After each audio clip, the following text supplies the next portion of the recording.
வணக்கம், நான் உங்கள் வழக்கறிஞர் ஜார்ஜ் பிலிஜன். செக்ஷன் 78 ஆஃப் IPC பற்றி தான் இந்த வீடியோவில் பார்க்க போகிறோம்.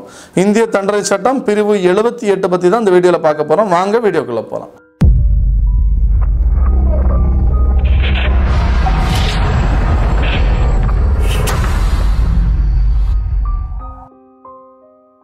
செக்ஷன் 78 ஆஃப் IPCயில் என்ன சொல்லியிருக்காங்கன்னா, ஒரு உத்தரவு நீதிமன்றத்திலிருந்து பிறப்பிச்சிருக்காங்க, இல்லை அரசாங்கம் பிறப்பிச்சிருக்காங்க.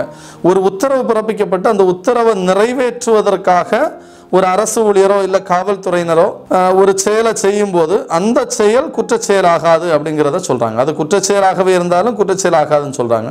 எக்ஸாம்பிளுக்கு நம்ம இப்போ நடக்கும் இந்த ஊரடங்கை கூட நம்ம எடுத்துக்கலாம். கொரோனா அப்படிங்கிற ஒரு நோய் தொற்று காரணமாக ஊரடங்கு அமல்படுத்துனாங்க நம்ம தமிழகத்தில்.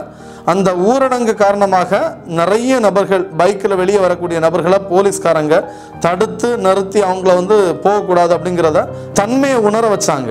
அப்படிங்கிற ஒரு பட்சத்தில் அந்த நபர் மேலே வழக்கு போட்டாங்க, வேற வேற செயல்கள் பண்ணாங்க. இந்த மாதிரிப்பட்ட செயல்கள் குற்றச்செயலாகாது அப்படிங்கிறதான் செக்ஷன் 78 ஆஃப் IPCயில் டீட்டெயிலாக எக்ஸ்பிளைன் பண்ணியிருக்காங்க.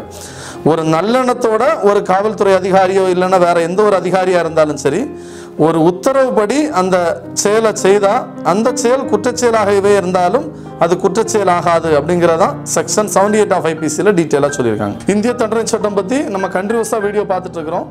இந்த வீடியோ சம்பந்தமான உங்கள் கருத்துக்களை நீங்கள் கமெண்ட் பாக்ஸில் கமெண்ட் பண்ணலாம். தொடர்ந்து வீடியோ பாருங்கள். தொடர்ந்து இந்திய தண்டனை சட்டம் முழுவதுமாக நாங்கள் போடுவோம். அதே மாதிரி வேறு என்ன சாப்டர் வேணும் அப்படிங்கிறதும் நீங்கள் கமெண்ட் பாக்ஸில் போடுங்க. சட்டக்கல்லூரி மாணவர்களுக்காக இருந்தாலும் சரி, பொதுமக்களுக்காக இருந்தாலும் சரி, இந்திய தண்டனை சட்டம் அப்படிங்கிறது தேவையான ஒரு விஷயம். இந்த இந்திய தண்டனை சட்டத்தை பொறுத்த வரைக்கும் அனைவரும் டெய்லி ஒரு செக்ஷன் வச்சு படிச்சிங்கன்னா உங்களுக்கு எளிமையாக புரியும். அதனால தான் டெய்லி ஒரு செக்ஷன் வச்சு நாங்கள் போடுறோம். நன்றி, வணக்கம். Law is a very powerful weapon. யாரை காப்பாற்றுறதுக்காக நாம் அதை பயன்படுத்துறோங்கிறது ரொம்ப முக்கியம்.